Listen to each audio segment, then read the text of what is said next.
Bonsoir à tous et à toutes. Aujourd'hui, c'est bien notre troisième sortie à travers laquelle nous allons traiter des astuces à maîtriser lors de l'analyse d'un sujet philosophique. Aborder ou appréhender un sujet philosophique exige que ce sujet soit lu et compris, car une mauvaise lecture entraîne automatiquement une fausse compréhension du sujet qui à son tour sera la cause de nombreuses entraves ou dérives.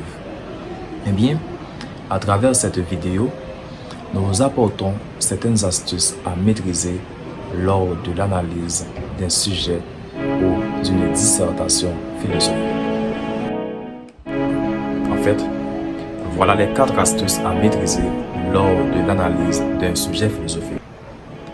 Passons à la première astuce. Comprendre les articulations logiques. Dans un sujet philosophique, les articles peuvent épouser de nombreuses interprétations. Par exemple, dans un sujet, un est différent de un avec un grand U et de le. Lorsqu'on voit un et le, ces 3 thèmes ne traduisent pas la même idée. Par exemple, un pris au sens mathématique traduit le premier thème de la suite naturelle des nombres. Au sens ordinaire, un renvoie à l'idée de l'unité des choses et des êtres. Ici, un est abordé au sens quantitatif. Et avec un grand U, on est en face de concepts métaphysiques ou ontologiques. Surtout chez Plotin, l'un traduit un principe suprême, ineffable, dénué de toute multiplicité, d'où procède l'être. Et bien ici, l'un n'existait pas, mais il est au principe de tout ce qui existe. Passons à présent à l'appréhension de la deuxième astuce à maîtriser lors de l'analyse d'une dissertation. La deuxième astuce, c'est de comprendre ce que demande le sujet. Ici, l'apprenant doit toujours se donner la peine à identifier ce que demande le sujet avant de le traiter. Ceci dit, le choix d'un sujet philosophique ne repose pas sur sa valeur esthétique, mais de la compréhension de son énoncé. Pour dire vrai, l'apprenant en présence d'un sujet philosophique doit toujours s'efforcer de comprendre ce que dit clairement l'expression de la formulation du sujet philosophique. Voyons quelques exemples des sujets à analyser lors de la rédaction d'un sujet philosophique. Dans y a-t-il une logique de l'insensé? Eh bien ici, le concept logique renvoie à une certitude parce qu'on entend par penser logiquement une pensée qui est rationnelle et cohérente. Eh bien ici, la pensée ici a le sens de certitude. Disons, ce n'est pas la pensée, la logique ici a le sens de certitude et l'insensé a le sens de l'erreur. C'est-à-dire, y a-t-il une certitude de l'erreur? Ou encore, ne pourrait-on pas être certain de nos erreurs? Eh bien, à part de ça, le deuxième sujet intitulé « Suffit-il d'être certain pour être dans le vrai ?» pose encore le même problème. Le problème est centré sur des concepts comme connaissance et vérité. Mais ici, à nouveau, on nous demande implicitement si on ne peut pas avoir une certitude de la fausseté ou encore de l'illusion ou encore de l'erreur. On avance, la pensée n'est-elle de l'action? À travers la pensée n'est-elle de l'action?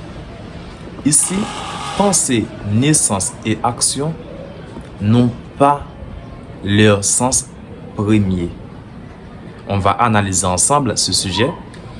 Pensée a le sens de connaissance ou idée. Naissance nous renvoie au fait de questionner l'origine de la connaissance. Et action a le sens de l'expérience sensible. Et implicitement, ce sujet relate si la pensée ne pourrait pas être née de l'action ou de l'inaction. C'est comme si on vous dit la pensée n'est-elle de l'action ou de l'inaction. Eh bien, cette inaction-là qui est implicitement évoquée peut être identifiée à la raison. C'est comme si on vous a dit la pensée n'est-elle ou encore la connaissance ou nos idées dérivent-elles des expériences sensibles ou de la raison? Ça, c'est l'autre sens que l'on peut donner à ce sujet. Mais pour répondre à ce sujet, on devrait se faire une idée du concept action. Si l'action ici n'est pas vue en son sens premier, qui signifie le fait d'agir, mais il faut étudier l'action pour voir pourquoi je viens d'évoquer que l'action ici est synonyme d'expérience sensible. Mais par action, on entend tout ce qui ne pourrait pas être matérialisé en dehors des conditions comme l'espace et le temps.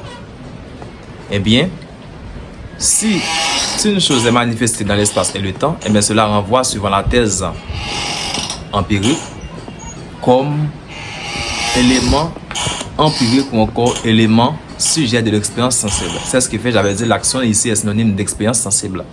Mais inaction, c'est toute chose qui est indépendante d'une substance, d'une forme. Si l'on se réfère chez Kant, ce sont les noumènes. Parlant des noumènes, ce sont des choses qu'on ne peut pas connaître, mais qui pourraient être sujets à des pensées. Eh bien, qu'est-ce qu'on peut dire ici? L'inaction renvoie aux éléments que l'on peut aboutir à leur existence à travers quoi? À travers la raison pure. Eh bien, ce sont aussi des idées pures. Eh bien, ici, on peut voir que deux thèses s'entrechoquent. L'opposition entre la thèse empiriste et la thèse rationaliste en ce qui a trait à l'origine de la connaissance. Encore dans le sujet disant, encore stipulant que la pensée n'est-elle de l'action, action ici ne peut être posée en dehors des conditions comme encore des principes comme l'espace et le temps. Mais tout ce qui est sujet à l'espace et le temps, encore les matérialisations dépendent de l'espace et du temps, eh bien ils font partie de quoi? Des éléments de la sensibilité. On peut les positionner, les situer dans la nature, encore on peut les observer. C'est ce qui fait, dans ce sujet, l'action renvoie à l'expérience sensible, penser renvoie à la notion de connaissance ou idée, et l'inaction qui est sous-entendue renvoie à quoi? À l'exercice de la raison. Maintenant, pour la troisième astuce, c'est comprendre les termes ou concepts utilisés au sein de l'énoncé du sujet. En ce sens ou sous cet aspect, il n'y a pas de jargon spécialisé, autrement dit, aucun mot n'a de sens spécifique dans un sujet philosophique. Chaque terme sera modifié suivant son contexte. Pour m'expliciter, dépendamment de la formulation de l'énoncé de sujet, les mots n'épousent pas le même sens, ou encore les mots ne conservent pas le même sens. Il y a toujours une sorte de duplication entre les sens des mots. Les sens pourraient passer à une pluralité de sens suivant la formulation de l'énoncé. Et bien ici, on va vous présenter quelques exemples de sujets à travers lesquels les mêmes concepts peuvent subir des variations sémantiques. Qu'est-ce qu'une loi? Et à quoi servent les lois scientifiques? Dans qu'est-ce qu'une loi? Il y a le concept loi. Et à quoi servent les lois scientifiques? Il y a aussi le concept loi. Eh bien, dans qu'est-ce qu'une loi? La loi renvoie à la législation positive, c'est-à-dire l'ensemble des principes d'une société. Et lorsqu'on est dans à quoi servent les lois scientifiques, la loi ici est synonyme des théories scientifiques. C'est-à-dire ici, on doit savoir quand est-ce qu'on parle de loi comme étant l'ensemble des principes régissant le fonctionnement d'une société et quand est-ce qu'on utilise loi comme étant théorie ou encore comme étant principe scientifique. Maintenant, on va essayer d'appréhender deux autres sujets. Cette fois-ci, ces sujets-là traitent de la vie. Le premier, la pensée de la mort importe-t-elle à la vie? Pour le second sujet, le hasard tient-il une place dans les sciences de la vie? Dans la pensée de la mort, importe-t-elle à la vie? Ici, la vie est vue comme étant un principe qui anime tous les organismes vivants.